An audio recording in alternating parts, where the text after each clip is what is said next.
यार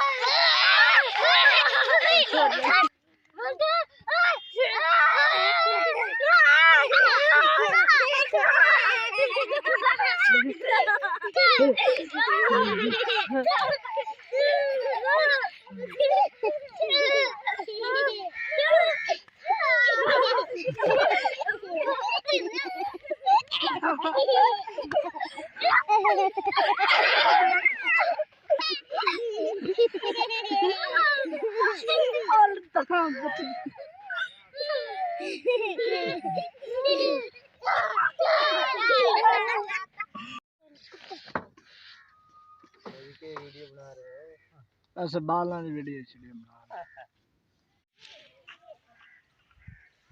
हाँ यार वो तो मशीन वाला तू चाह पहले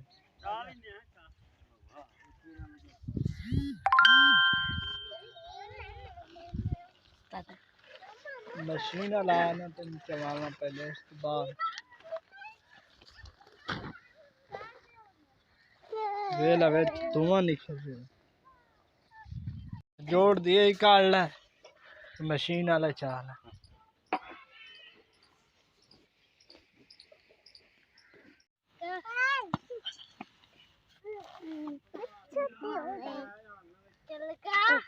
ऐसे ही दिया यार